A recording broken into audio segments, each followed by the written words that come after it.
In 1778, the American Revolution was already dead. The British military, the most ruthless, unstoppable superpower on Earth, had Washington's Continental Army freezing, starving, and completely trapped. Hold on, boy. British commanders in London and New York were preparing the final execution blow.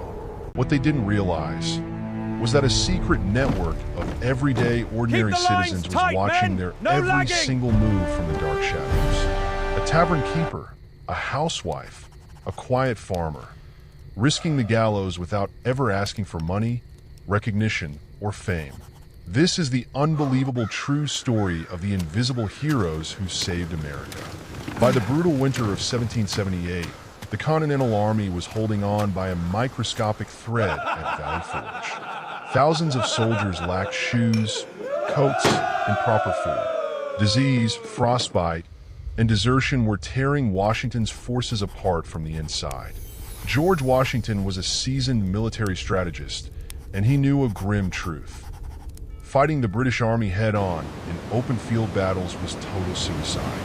The British possessed vastly superior firepower, endless supply trains, and elite warships controlling the entire Atlantic coastline. To defeat a colossal empire, Washington realized he needed something traditional military manuals never taught: absolute, total secrecy. He needed eyes and ears inside the heart of enemy territory. Without accurate intelligence, every movement his army made would be anticipated, intercepted, and crushed. Washington tasked his young, brilliant head of military intelligence, Major Benjamin Talmadge, with an impossible mission: build a highly secretive spy network deep inside British-occupied New York City. New York was the stronghold of the British command, swarming with thousands of redcoat soldiers and loyalist informants. Talmadge knew that hiring professional mercenaries or army officers was too dangerous. They would be spotted and hanged within days. Instead, he recruited childhood friends from his hometown of Setauket, Long Island, people whose loyalty he trusted with his life. Among his first key recruits was Abraham Woodhull, a quiet, unassuming farmer who took on the dangerous code name Samuel Culper Sr. Woodhull traveled frequently between Long Island and New York City under the pretense of visiting family and selling farm produce. In reality, he was meticulously counting enemy regiments, inspecting supply depots, and observing British naval movements. However, as British surveillance intensified, Woodhull's health failed from severe anxiety and constant fear of discovery. The network desperately needed a permanent agent inside the city. Enter Robert Townsend, who adopted the code name Culper Jr. Townsend was a deeply religious man who hated war, but he agreed to risk his life for the cause of freedom. He operated as a dry goods merchant and wrote for a loyalist newspaper, allowing him to interact directly with high-ranking British officers who casually bragged about military plans over drinks, unaware that the quiet merchant taking their orders was recording every single word. Transporting secret messages out of a heavily guarded garrison city was a deadly challenge. If a courier was searched by British guards and found carrying handwritten military reports, it meant an immediate execution by hanging. To eliminate this risk, the Ring turned to revolutionary scientific methods. I cannot feel my hands. Dr. James Jay, Hold on, boy. the brother of founding father John Jay, developed a specialized chemical formula known as the sympathetic stain. This was an advanced form of invisible ink. Keep the lines An tight, agent men. could write No a lagging. mundane, harmless letter about farm crops or trade goods using ordinary ink, and then write the real military secrets between the lines using the invisible chemical solution. Once dry, the paper appeared completely blank to the naked eye. Only the recipient, equipped with a second matching chemical liquid, could wash the paper to reveal the hidden glowing text underneath. To further protect their communications, Major Talmadge created a complex codebook containing 763 numbers. Each number represented a specific word, location, or individual. For example, the number 711 meant George Washington, 727 meant New York, and 745 meant England. If a letter was intercepted, it read like a completely meaningless scramble of numbers. Yet, One of their most famous and effective communication systems was operated on the shores of Long Island by a courageous woman known in intelligence records only as Agent 355. She worked alongside a local boatman named Austin Rowe. Agent 355 used a simple clothesline outside her cottage to signal hidden couriers. When she hung a specific black petticoat on the line, it signaled that a secret message was ready for pickup. The number of white handkerchiefs hung next to the petticoat indicated which specific cove along the coastline held the hidden message.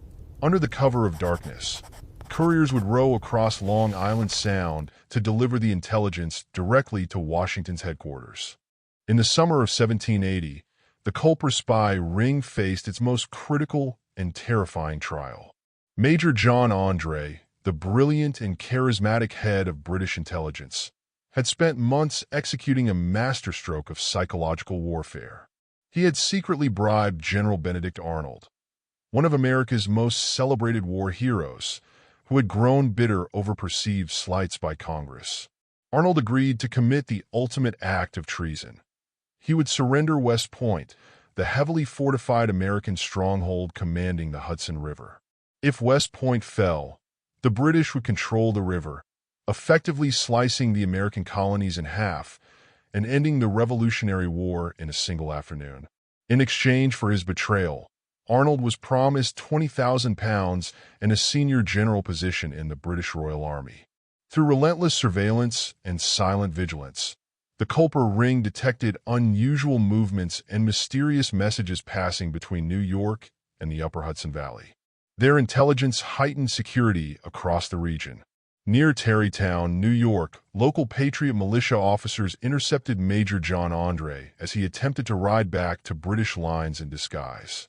When the officers searched his boots, they discovered handwritten blueprints, troop counts, and tactical defensive layouts of West Point, documents directly handed to him by Benedict Arnold.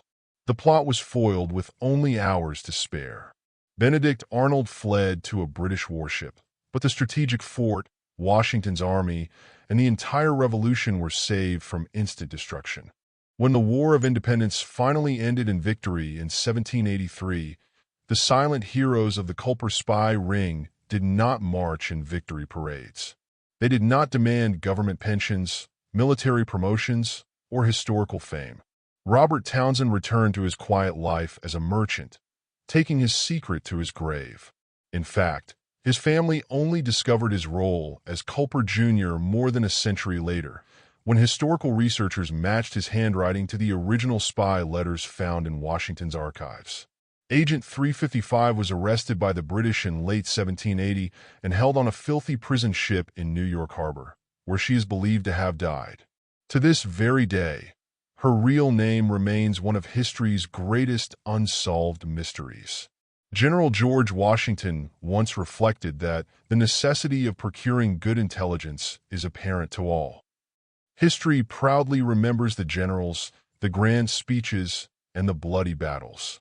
But America was truly saved by ordinary citizens who operated in total darkness, risking everything for a freedom they might never live to see.